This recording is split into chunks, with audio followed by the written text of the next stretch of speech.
all of the other FBI corruption that I've already covered on this channel. And I'll show some video clips towards the end of Rosenstein and Wray both just getting grilled over this and really just working to deflect a lot of the questions. But a huge story right now is that in January 2016, so right in the middle of the Clinton email investigation, one of the key agents on that case, whom I've discussed numerous times before on this channel, Peter Strzok, has been shown to have failed a polygraph test. His supervisors were notified of the results and that they were out of scope. He was kept on the Clinton investigation, he was put on the Trump investigation, and he didn't lose his security clearance at that time. So there's clearly something sketchy going on here for a few reasons, but one obvious reason is that Strzok just recently lost his security clearance.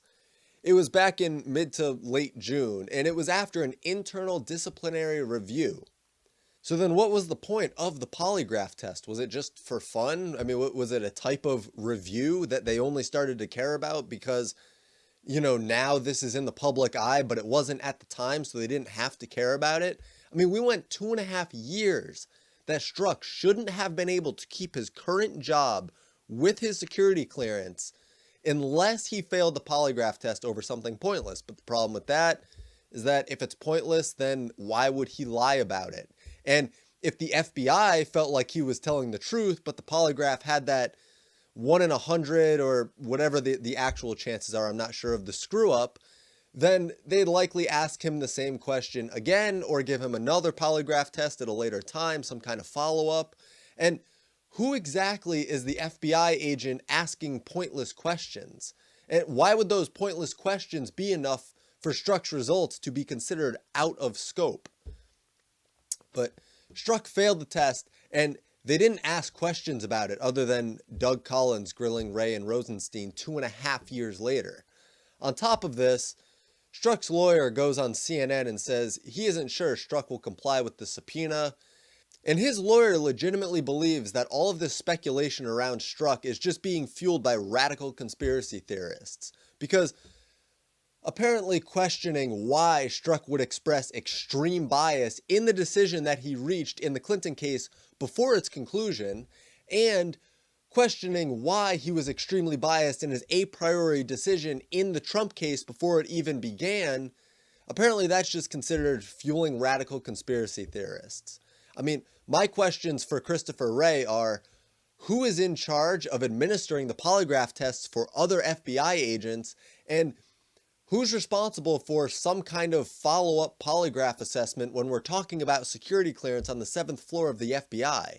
There's a seemingly endless amount of behavior that breaks from protocol with this, and you'll see Doug Collins here soon ask what the point of a polygraph test is if the results won't even be treated with any kind of validity. And, you know, that's a perfectly valid question to ask. However, the point that I really want to end on here is that this is just another piece of the corrupt puzzle that we've been putting together, and all it does is give the faction of the public that's informed yet another reason to not trust the FBI on major cases like this. I mean, this video is merely exposing yet another unwarranted break of protocol, or perhaps a bit more terrifying, the realization that it's not a break of protocol. And at no point does Rosenstein or Wray discredit the FBI's use of a polygraph test, so they're clearly acting under the assumption that it's valid. Now, I'll be doing a live stream tonight at 7 p.m. Eastern Standard Time, so Saturday night, 7 p.m. Eastern Standard Time.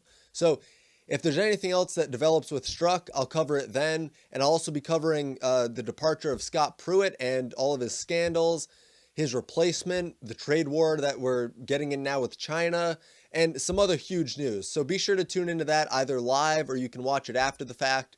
Thank you all so much for the support, and now let's watch Doug Collins work his magic. And yes, there's minor editing that I'm going to do in this video, but the full video is linked below. It's only like 6.5 minutes, and you can watch it for yourself to see I'm not editing this in any politically biased fashion. It's purely to pull the vital parts out of the full clip. And you'll notice that the first thing that Collins points out is how prior to his questioning, Wray and Rosenstein have resorted to just making crap up. So here's that clip now. Just a few things. I think one of the interesting things here is, I mean, it's amazing how his whole win, especially the last few minutes where we just went to making crap up. And this was Mr. Strzok's issue. I asked you at the time, did he have his security clearance? You said that you would check. You would assume he did at that point.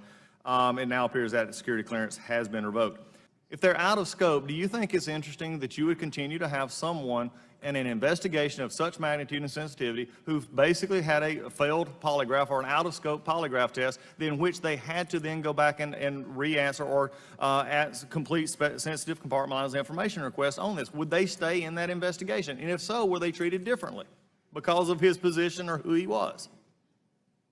Well, again, I'm not going to engage in hypotheticals about individuals that may have been referred for our disciplinary process. Does it not strike you as strange, though, Mr. Ray, and I was not going here, but now you've led me here. Is it not strike you strange that someone who has had an issue with a polygraph during the investigation which you have, in which sensitive information were coming about, in which we've now seen the text and other things, what would be that? So could they just flunk a polygraph and you just keep them on? If they could flunk questions, do you keep them on sensitive information simply because that? Not particular Mr. Strzok here. I'm talking an overall policy. Is your policy just to keep people around that lie? Of course not. Okay, then why would we have an issue here in which there is at least an assumption that something is not right? How did this individual continue to stay on investigations when there is polygraph evidence where he had to go back through and say it's out of sorts? And we know that from one of those, the other employees were in a relationship and later got married and disclosed that relationship. So how was this individual kept in an investigative role in this when there was a sensitivity factor here of possibly lying or even now we know bias? As I have said repeatedly, we are going to hold people accountable and make sure that we follow our policies strictly. And that does not include me commenting on pending matters involving those people. I want to make sure that people are held accountable, but I want to make sure it's done right and by the book, and I'm not going to do it any other way. And I understand that, Mr. Director, but also say this, and Mr. Rosen, you made this comment. I appreciate the comment earlier. You said this needs to finish appropriately. Again, I encourage you to watch the full video, or even to put it in better context, you could just watch the full grilling of Rosenstein and Ray, which I know Gowdy really tears into them, and there's some others. Ted Cruz also tears into them. It's pretty fun to watch, really, but they really went from making, in this single video clip, they went from like making crap up to just diverting away from the actual question. So that's all for this video. Thank you so much for